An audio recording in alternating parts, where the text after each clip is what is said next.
So I've got this book off Amazon. I pre-ordered it. It cost I think it was like nearly £10.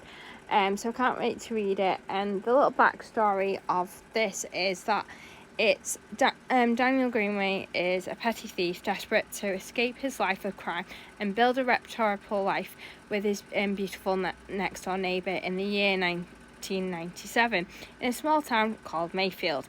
He stumbled upon a dream recorder in what should have been a routine burglary job that will turn his life upside down with the invention of a dream recorder of dead. His daughter Linda will stop at nothing to fulfill her dead father's last wishes to destroy the machine, but first she must find it. Their paths must cross, but there's monsters that live in the nightmares that have been released in the horror. It's just the beginning. You can also get it in Waterstones, I believe, and there was somewhere else, but I can't remember where. But just keep an eye out, and I hope you enjoy the book. And if anyone does read it, can you let me know what you think? So the front cover is quite interesting. You can see there's a black hand coming out, and then you can obviously see the title, The Dream Merchant. And then obviously the name of the author, which is my mate Darren Turner Hurst. So it's interesting. And then like the publication is from Vanguard Press, and then it's Pegasus Elliott as well is on there too. So if you give it a read, let me know what you think, if you like it, if you don't. Obviously Darren is dyslexic like me, so when I found out he did this book, I was so excited because maybe I can understand it, hopefully, because I'm not the best reader, like reading out loud, and I'm not really good at reading. It takes me a while to read. I'm hoping this is quite easy. I'm going to open a little bit of the pages. So inside there's a picture of Darren. And then obviously it's got a little introductory about him, and then obviously you keep turning the pages. It's got the title there in big and bold, which is handy for people who can't read small writing. And then obviously it's got like copyright info and all that kind of stuff in there, and then the acknowledgements, I'm guessing, that says, yeah, acknowledgements. So basically to his family is the acknowledgements that he had, successfully wrote this book.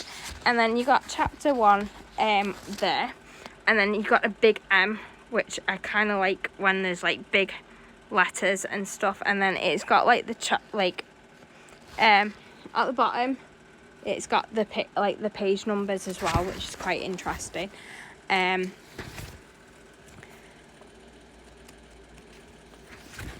So yeah, I'm gonna just quickly skim through it. The writing is quite big, and the chapters are quite little. There's not too much to read, so that's quite good too. So when I read it, I'll let you know my reviews on it and what I think about it.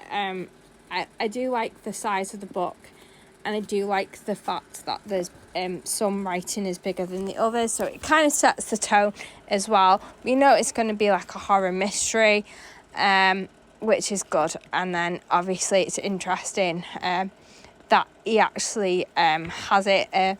So it says that Darren Turner Hurst is the author who has dyslexia along with other disabilities such as I don't know how you pronounce that word, and dyspraxia. I have dyspraxia as well, so reading and writing at a later age made school life difficult, which I get. It was awful. However, his mother Carol would read to him and buy him books.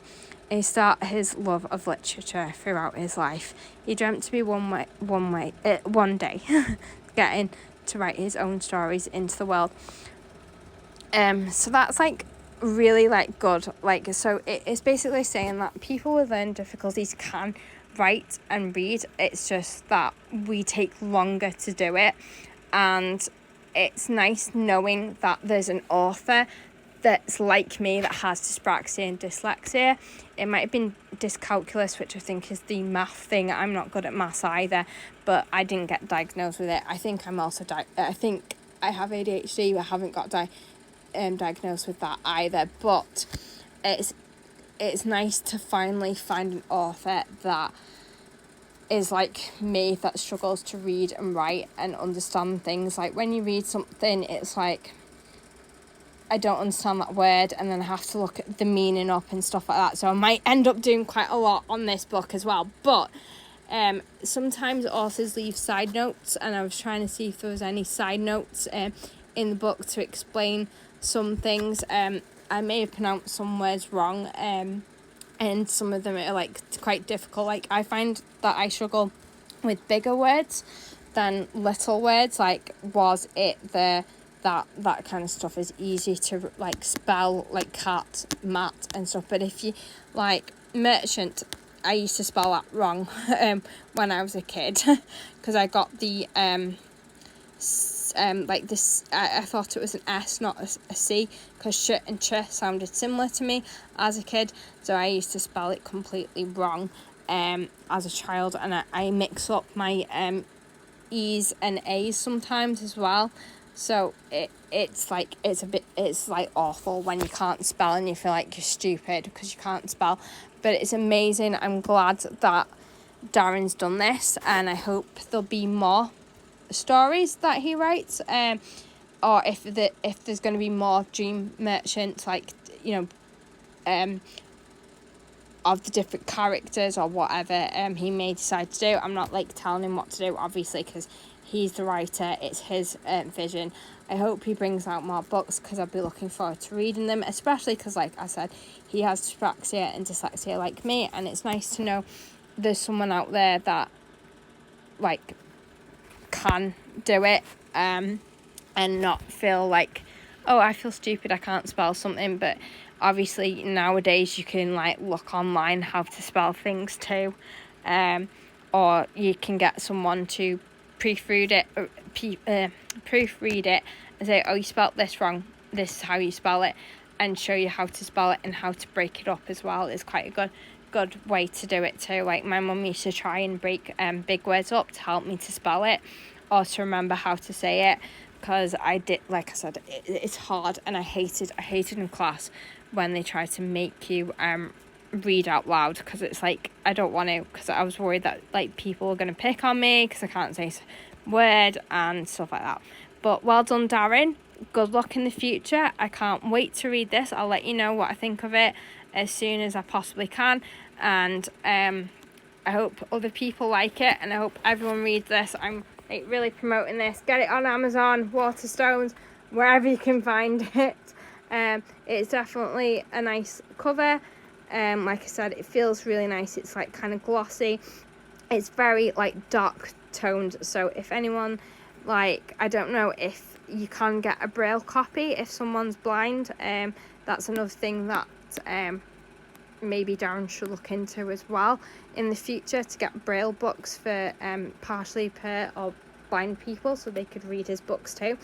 Because it'd be us people that are like have like disabilities, we need to all stick together and support one another. So please buy Darren's book. Like, it's a murder mystery or whatever you want to call it, a horror, whatever. Just go for it. just do it. You know you want to. It looks shiny and glossy.